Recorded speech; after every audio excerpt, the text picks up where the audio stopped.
30해 넘게 교단에 섰던 교사라면 은퇴 후의 삶은 조금은 안락하고 평온할 거라 여겼다. 아이들 앞에서 교과서를 들고 서 있던 시간만큼이나 나의 노후도 준비되어 있으리라는 막연한 믿음이 있었다. 매달 꼬박꼬박 국민연금을 부었고 퇴직할 즈음엔 사학연금도 제법 모여 있었다. 하지만 막상 퇴직하고 연금만으로 한 달을 살아보려 마음먹은 첫날, 나는 하루도 채 지나지 않아 현실의 벽에 부딪히고 말았다. 책상 앞에서 수업 준비하던 내가 은퇴 후엔 하루 세 끼를 계산하며 살아가게 될 줄은 미처 몰랐다. 은퇴 후 첫 한 달, 마음 한편에선 이제 좀 쉬어도 되겠구나라는 안도감이 있었지만 동시에 내가 감당해야 할 생활비의 무게가 밀려왔다. 연금 수령액은 생각보다 넉넉하지 않았다. 퇴직 전엔 월급 외에도 각종 수당이 있어 체감 소득이 높았고 무엇보다 매일 학교라는 안정된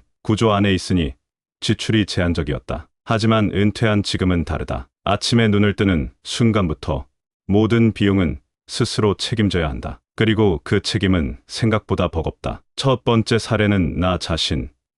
62세 퇴직 교사로서의 고백이다. 매달 사학연금에서 들어오는 금액은 약 180만 원 남짓. 여기에 국민연금도 있지만 합산해도 200만 원을 조금 넘는 수준이었다. 겉보기엔 나쁘지 않은 액수다. 하지만 자세히 들여다보면 상황은 다르다. 고정적으로 나가는 주거비가 70만 원, 수도, 전기, 관리비 등 공과금이 20만 원, 건강보험료와 약값이 15만 원, 교통비, 통신비, 보험료를 합하면 또 20만 원 가까이 된다. 이렇게 기본적인 지출만 계산해도 130만 원이 훌쩍 넘는다. 남는 돈은 70만 원 남짓. 식비와 여가 비용, 예기치 못한 지출을 감안하면 한 달이 빠듯하다 못해 불안해진다. 그래서 나도 모르게 습관처럼 지갑을 열기 전 다시 한번 손을 멈추게 된다. 이건 꼭 필요한 소비인가 스스로 묻는 일이 일상이 됐다. 두 번째 사례는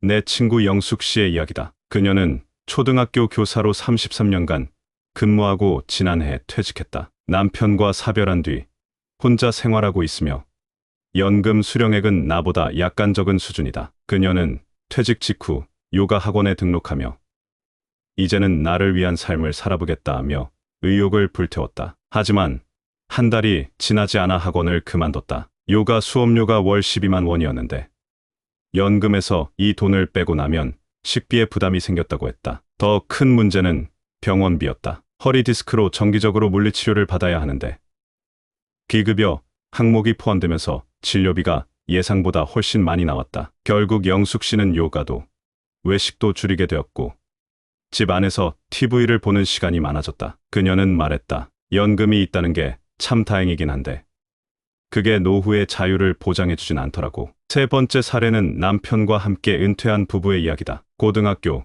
교사로 함께 일하던 두 사람은 같은 해 퇴직했고 각자 사학연금을 수령하고 있다. 겉보기엔 두 사람 모두 연금을 받는 안정된 노후처럼 보인다. 하지만 이 부부가 겪는 현실은 예상을 벗어난다. 무엇보다도 부부가 함께 은퇴하니 소득원이 줄어드는 동시에 지출은 2배가 된다. 식비도 두 사람 몫이고 병원비나 여행, 경조사비 등 모든 지출 항목이 이중이다. 특히 이 부부는 자녀의 결혼 자금과 손주의 육아 지원을 하면서 생각보다 많은 돈이 빠져나갔다. 연금은 생활비에만 겨우 쓰이고 비상금은 이미 바닥이 났다. 그들은 요즘 중고 물품 거래 사이트를 자주 드나든다. 집에 남은 물건들을 팔며 생활비를 조금이나마 보탠다. 둘이 함께 연금 받아도 한 사람이 벌던 시절보다 못하네라는 그들의 말은 현실을 뼈저리게 드러낸다. 이 세 사례는 결국 한 가지 결론을 향한다. 연금만으로는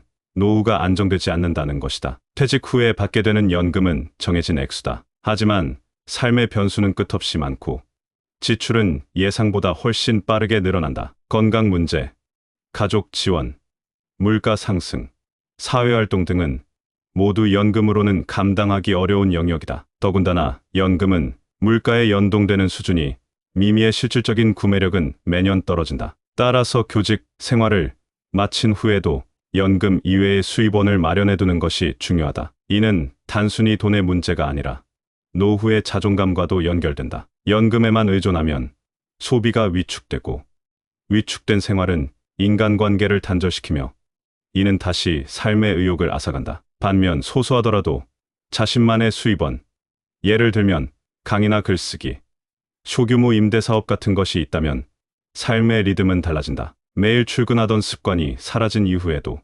나만의 역할이 있다는 감각이 유지되기 때문이다. 교사로서의 마지막 종을 울리고 교단을 내려온 지 몇 해가 지났다. 그 시간 동안 나는 내 연금이 나를 지켜줄 것이라 믿었다. 하지만 살아보니 알겠다. 연금은 노후를 위한 최소한의 안전망일 뿐 인생을 책임져 주지는 않는다. 준비된 사람만이 진짜 의미 있는 은퇴를 누릴 수 있다. 그리고 그 준비는 퇴직 직후가 아니라 현역 시절부터 시작되어야 한다. 지금 교단에 서 있는 후배 교사들이 이 글을 본다면 이렇게 말해주고 싶다. 연금은 충분하지 않습니다. 진짜 노후는 스스로 설계해야 합니다. 은퇴란 마침표가 아니라 또 다른 출발선이기 때문이다. 은퇴를 앞둔 이들에게 연금은 마치 든든한 버팀목처럼 여겨집니다. 30년 이상 안정된 교직에서 근무했고 국민연금과 사학연금을 동시에 받을 수 있는 상황이라면 많은 분들이 그래도 나는 괜찮겠지라고 생각하실 겁니다. 저 역시 그랬습니다. 하지만 막상 은퇴해 연금만으로 살아보니 알겠더군요. 연금이 있다고 해서 생활이 넉넉한 건 아니라는 거요. 은퇴 전과 후의 삶은 구조가 완전히 다릅니다. 수입은 줄고 시간은 많아지고 예상 못한 지출이 계속 생깁니다. 오늘은 제가 직접 체험하고 주변 동료들의 이야기를 들으며 느낀 은퇴 후 연금 생활의 진짜 모습을 전문가의 시선에서 말씀드리겠습니다. 우선 우리가 흔히 간과하는 부분이 하나 있습니다. 바로 연금은 고정소득이라는 점입니다. 매달 일정한 금액이 들어온다는 건 분명 장점입니다. 하지만 그 금액이 충분하지 않다면 문제가 됩니다. 월급 시절엔 본봉 외에도 각종 수당이 붙고 명절 상여금도 나오고 연말정산을 통한 환급도 있었습니다. 그런데 연금은 그런 게 없습니다. 딱 정해진 금액. 그것도 세금을 제하고 들어오는 금액입니다. 그러니 처음엔 들어오는 돈이 의외로 적다고 느끼게 됩니다. 실제로 사학연금 수령자의 평균 수령액이 180만 원 안팎이라는 조사 결과가 있습니다. 국민연금을 더해도 총 수령액은 200을 넘기기 어렵습니다. 이 돈으로 생활이 가능하냐고요? 가능은 하지만 넉넉하지는 않습니다. 특히 은퇴 전의 생활 수준을 유지하려고 하면 거의 불가능하다고 봐야 합니다. 두 번째로는 고정 지출이 만만치 않다는 점입니다. 집이 작아든 전세든 주거 관련 비용이 지속적으로 나갑니다. 특히 서울이나 수도권에 살고 계시다면 관리비와 공과금만으로도 적지 않은 지출이 생깁니다. 게다가 건강보험료가 은근히 부담됩니다. 퇴직 전에는 직장에서 절반을 내뒀지만 이제는 전액 본인이 부담해야 하죠. 건강검진이나 병원 진료도 본격적으로 시작되는 시기다 보니 의료비 지출도 만만치 않습니다. 어떤 달은 병원비만 20만 원이 넘게 나가는 경우도 있었습니다. 나이가 들수록 이런 지출은 줄어드는 게 아니라 오히려 늘어납니다. 또 한 가지 우리가 잘못 생각하는 게 있습니다. 은퇴하면 여유로운 생활을 할 수 있을 거라는 기대입니다. 시간이 많아지니 운동도 하고 독서도 하고 여행도 다니겠다는 생각을 누구나 합니다. 그런데 이 모든 것이 돈이 든다는 걸 막상 퇴직하고 나서야 실감하게 됩니다. 헬스장이나 문화센터 수업을 등록하려면 최소 월 몇만 원씩은 지출이 필요합니다. 여행을 간다. 교통비와 숙박비, 식비까지 합치면 적어도 몇십만 원은 각오해야 합니다. 이렇게 하다 보면 연금으로 충당할 수 있는 여유, 자금이 거의 없어집니다. 결국 많은 분들이 외출을 줄이고 활동을 줄이고 집 안에서 TV나 스마트폰을 보는 시간만 늘어나게 됩니다. 이게 반복되면 우울감이 찾아옵니다. 정체성의 상실감도 커집니다. 나도 한때 사회에서 필요한 사람이었는데 지금은 누구에게도 불리는 일이 없다는 사실이 자존감을 크게 떨어뜨립니다. 게다가 자녀 문제도 생각보다 복잡합니다. 퇴직하면서 자녀에게 경제적으로 독립하라고 선언하는 분들이 많지만 현실은 다릅니다. 결혼자금 지원, 손주 양육비, 혹은 갑작스러운 자녀의 실직이나 이직으로 인한 긴급 지원 요청이 빈번하게 발생합니다. 내 연금은 내 노후를 위한 돈이라고 생각했지만 어느 순간 자녀의 안전망 역할까지 떠맡게 되는 거죠. 그러다 보면 노후 자금이 빠르게 소진됩니다. 실제로 제 동료 중 한 분은 아들의 사업 실패로 인해 전 재산의 절반 가까이를 잃었습니다. 지금은 월세 아파트에 살며 근근히 생활하고 계십니다. 한때 고등학교 교감이던 분인데도 말입니다. 결국 연금만으로 노후를 설계하려는 생각은 매우 위험하다는 걸 깨달아야 합니다. 연금 외 수입원을 마련해 두는 것이 왜 중요한지 이제는 많은 분들이 공감하실 겁니다. 은퇴 후에도 일정한 수입이 들어올 수 있는 구조를 만들어야 합니다. 예를 들면 작은 월세 수익, 자산에서 나오는 배당금, 틈틈이 할 수 있는 강의나 자문 활동 등이 있겠지요. 중요한 건 이 모든 걸 은퇴 직후에 준비하려고 하면 늦는다는 겁니다. 현직 시절부터 차근차근 준비해야 합니다. 부동산이든 금융상품이든 아니면 어떤 기술이든 지금부터 연습하고 경험을 쌓아야 은퇴 후에도 자연스럽게 연결됩니다. 그렇지 않으면